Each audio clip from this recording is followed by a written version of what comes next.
बोलिए भक्त वत्सल भगवान की। श्री वृंदावन बिहारी लाल की। श्री यमुना महारानी की। श्री राधा रानी सरकार की। पूज्य गुरुजनों के, विप्रजनों के, संत जनों के श्री चरणों में दास का कोटि कोटि नमन। आप सभी महापुरुषों की चरण धूलि माथे पर रखते हुए पूज्य महाराज जी के आज 130वां उत्सव मनाया जा रहा है। यदि पूज्य महाराज जी आज होते तो हम सबको 130 वर्ष की आयु में आशीर्वाद दे रहे होते, और उनकी वाणी के आगे हम निःशब्द हैं।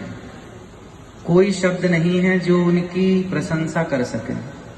उनकी प्रशंसा के लिए भी शब्द कम है।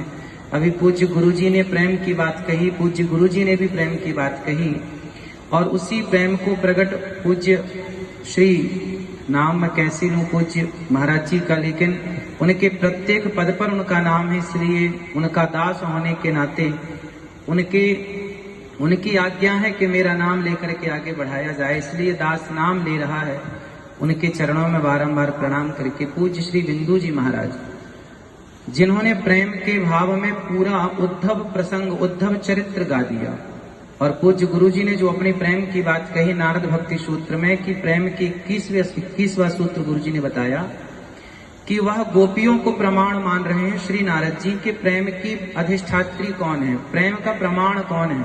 तो यहाँ से पूज्य महाराज जी का पद स्टार्ट होता है। यहाँ से वो गा रहे हैं, है प्रेम जगत में सार और कुछ सार नहीं, मन कर ले, मन कर ले, मन कर ले प्रभु से प्यार और कुछ सार नहीं। प्रेम को ही सार बताया है। भगवान ने उद्धव जी से कहा घनश्याम ने उद्धव से वृंदावन जरा जाना, वहां की गोपियों को ज्ञान का कुछ तत्व समझाना। विरह की वेदना में वे सदा बेचैन रहती हैं, तड़प कर आह भरती हैं और रो रो कर ये कहती हैं।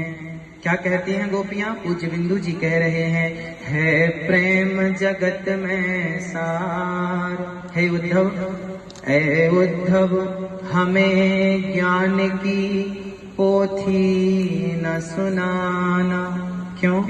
क्योंकि है प्रेम जगत में सार और कुछ सार नहीं। मन कर ले, मन कर ले, मन कर ले प्रभु से प्यार और कुछ सार नहीं। उद्धव जी ने कहा, अच्छा कहा उद्धव ने हंसकर, मैं हंसकर कहा, अच्छा आप मुझे वृंदावन भेज रहे हैं, पर वृंदावन में तो हम ब्रज की भोली गवारनिया, ब्रह्म ज्ञान की उलझन क्या जाने, मेरे और मोहन की बातें एक मैं जानूं या वो जाने। वो उद्धव जी कह रहे हैं, जो गोपियां अपने आप को प्रेम में गवारनियां कह रही हैं कि हम तो ब्रज की मूर्ख हैं, हमें कुछ नहीं आता। उद्धव जी को हंसी कहा, उद्धव ने हंसकर, देखिए श्री बिंदु जी ने पूरा सार लिख दिया। कहा उद्धव ने हंसकर, हंसकर क्यों कहा? हंसकर इसलिए कहा कि उद्धव जी अपने आप को ज्ञानी मानते हैं। अभी उन्हें पता नहीं कि वृंदावन का हाल कैसा हो और हमारा हाल कैसा होने वाला है, इसलिए कहा उद्धव ने हंसकर, मैं अभी जाता हूँ वृंदावन, जरा देखूं कि कैसा है कठिन अनुराग का बंधन। है कैसी गोपियां जो ज्ञान बल को कम बताती हैं, निरर्थक लोक लीला का यही गुणगान गाती हैं। कौन सा गान गाती हैं? निरर्थक गाती हैं वो। देखो तो जरा गोपियां कैसी हैं, वो ज्ञान बल को कम बता रही हैं, जानते नहीं हमें, हम कौन हैं।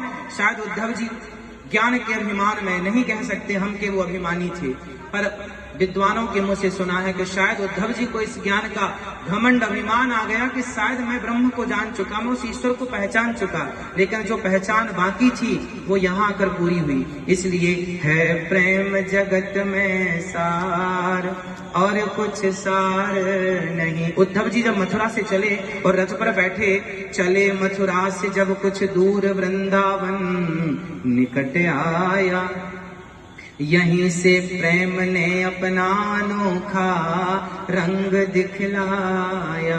जब यहाँ आए ना तो यहाँ का वातावरण उद्धव जी को अलग लगा। क्या लगा?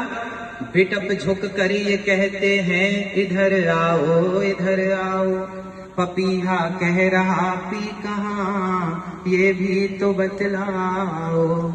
नदी यमुना की धारा शब्द हरिहर का सुनाती है, मधुर गुंजार से भी यही मधुर आवाज